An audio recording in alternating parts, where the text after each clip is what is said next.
रामकृष्ण दोपहर का भोजन कर चुके हैं। 1 बजे का समय होगा। मणि को रामकृष्ण के साथ रहते हुए आज 23वां दिन है। मणि भोजन करके नौबत खाने में थे। वहीं से किसी को नाम लेकर पुकारते हुए सुना। बाहर आकर उन्होंने देखा कि घर के उत्तर वाले लंबे बरामदे से रामकृष्ण स्वयं उन्हें पुकार रहे थे। मणि ने आकर उन्हें प्रणाम किया। दक्षिण के बरामदे में रामकृष्ण मणि से वार्तालाप कर रहे हैं। रामकृष्ण, तुम लोग किस तरह ध्यान करते हो? मैं तो बेल के नीचे कितने ही रूप साफ साफ देखता था। एक दिन देखा सामने रुपए, दुशाला, एक थाल, संदेश और 2 औरतें। तब मैंने मन से पूछा, मन, तू इनमें से क्या कुछ चाहता है? फिर संदेशों को देखा। बिष्ठा है। औरतों में एक बुलाक पहने हुए थी। उनका भीतर बाहर सब मुझे दिख पड़ता था। आंतें, मलमूत्र, हाड़ मांस, खून। मन ने कुछ न चाहा। मन उन्हीं के पाद पद्यों में लगा रहा। कांटे वाले तराजू के नीचे भी कांटा होता है और ऊपर भी। मन नीचे वाला कांटा है। मुझे सदा ही भय लगा रहता था कि कहीं ऐसा ना हो कि ऊपर वाले कांटे से यानी कि ईश्वर से मन विमुख हो जाए। साथ ही साथ एक आदमी सदा ही हाथ में त्रिशूल लिए मेरे पास बैठा रहता था। उसने डराया, कहा, नीचे वाला कांटा ऊपर वाले कांटे से इधर उधर झुका नहीं कि यह त्रिशूल तुझे भोंक दूंगा। बात यह है कि कामिनी कंचन का त्याग हुए बिना कुछ भी नहीं हो सकता। मैंने 3 त्याग किए थे, जमीन, जोरू और रुपया। भगवान रघुवीर के नाम की ज़मीन रजिस्ट्री कराने के लिए मुझे कामारपुकुर जाना पड़ा था। मुझसे दस्तखत करने के लिए कहा गया। मैंने दस्तखत नहीं किए। मुझे यह ख्याल था ही नहीं कि यह मेरी ज़मीन है। रजिस्ट्री ऑफिस वालों ने केशव सेन का गुरु समझकर मेरा खूब आदर किया था। आम ला दिए, परंतु घर ले जाने का अख्तियार था ही नहीं, क्योंकि सन्यासी को संचय नहीं करना चाहिए। त्याग के बिना कोई कैसे उन्हें पा सकता है? अगर एक वस्तु के ऊपर दूसरी वस्तु रखी हो तो पहली वस्तु को बिना हटाए दूसरी वस्तु कैसे मिल सकती है? निष्काम होकर उन्हें पुकारना चाहिए, परंतु सकाम भजन करते करते भी निष्काम भजन होता है। ध्रुव ने राज्य के लिए तपस्या की थी, परंतु उन्होंने ईश्वर को प्राप्त किया था। सत्व गुण के पाने पर मनुष्य ईश्वर को पाता है। संसारी मनुष्यों के दान आदि कर्म प्रायः सकाम ही होते हैं। यह अच्छा नहीं है। निष्काम कर्म करना ही अच्छा है, परंतु निष्काम भाव से करना बड़ा कठिन है। ईश्वर से भेंट होने पर क्या उनसे यह प्रार्थना करोगे कि मैं कुछ तालाब खुदवाऊंगा या रास्ता, घाट, दवाखाना और अस्पताल बनवाऊंगा? क्या उनसे कहोगे, हे ईश्वर, मुझे ऐसा वर दीजिए कि मैं ये सब कर सकूं? उनका दर्शन होने पर ये सब वासनाएं एक ओर पड़ी रहेंगी। परंतु इसलिए क्या दया और दान के कर्म ही ना किए जाएं? नहीं नहीं, यह बात नहीं है। आँखों के आगे दुख और विपत्ति देखकर धन के रहते सहायता अवश्य करनी चाहिए। ऐसे समय ज्ञानी कहता है, दे, इसे कुछ दे, परंतु भीतर ही भीतर मैं क्या कर सकता हूँ, करता ईश्वर ही है, अन्य सब अकर्ता हैं, ऐसा बोध उसे होता रहता है। महापुरुषगण जीवों के दुख से दुखी होकर उन्हें ईश्वर का मार्ग बतला जाते हैं। शंकराचार्य ने जीवों की शिक्षा के लिए विद्या का अहम रखा था। अन्नदान की अपेक्षा ज्ञानदान और भक्तिदान अधिक ऊंचा है। चैतन्य देव ने इसीलिए चांडालों तक में भक्ति का वितरण किया था। देह का सुख और दुख तो लगा ही रहता है। यहाँ आम खाने के लिए आए हो, आम खाओ और चल पड़ो। आवश्यकता ज्ञान और भक्ति की है। ईश्वर ही वस्तु है और सब अवस्तु। रामकृष्ण कहते हैं सब कुछ वे ही कर रहे हैं। अगर यह कहो कि सब कुछ उनके मत्थे मढ़कर फिर तो मनुष्य खूब पाप कर सकता है, तो यह ठीक ना होगा, क्योंकि जिसने यह समझा है कि ईश्वर ही करता है और जीव अकर्ता, उसका पैर कभी बेताल नहीं पकड़ सकता। जिन लोगों ने उन्हें नहीं पाया, उनमें अगर इस स्वाधीन इच्छा का बोध ना होता तो उनसे पाप की वृद्धि हो सकती थी। अपने दोषों से मैं पाप कर रहा हूँ, यह ज्ञान अगर उन्होंने ना दिया होता तो पाप की और भी वृद्धि होती। जिन्होंने उन्हें पा लिया है वे जानते हैं स्वाधीन इच्छा नाम मात्र की है। वास्तव में वही यंत्री हैं, मैं केवल यंत्र हूँ। वे इंजीनियर हैं, मैं गाड़ी। दिन का पिछला पहर है, 4 बजे का समय होगा। पंचवटी वाले कमरे में श्रीयुत राखाल तथा और भी 1-2 भक्त मणि का कीर्तन सुन रहे हैं। गाना सुनकर राखाल को भावावेश हो गया। कुछ देर बाद रामकृष्ण पंचवटी में आए। उनके साथ बाबूराम और हरीश हैं। राखाल, इन्होंने कीर्तन सुनाकर हम लोगों को खूब प्रसन्न किया। रामकृष्ण भावावेश में गा रहे थे।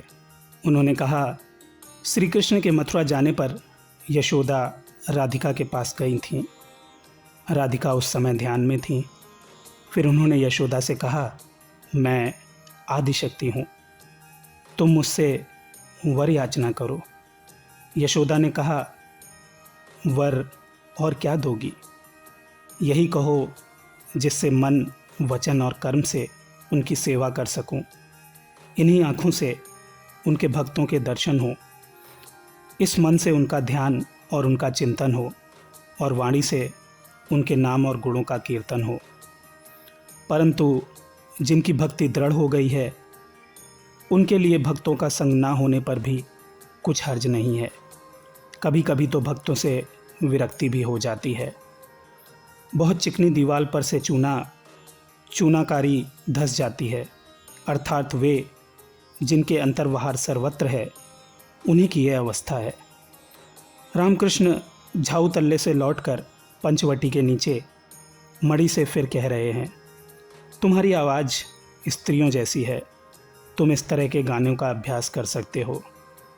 भावार्थ, सखी वह बन कितनी दूर है जहाँ मेरे श्याम सुंदर हैं।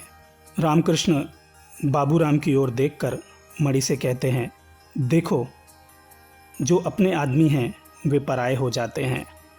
रामलाल तथा और सब लोग अब जैसे कोई दूसरे हों, फिर जो लोग दूसरे हैं वो अपने हो जाते हैं।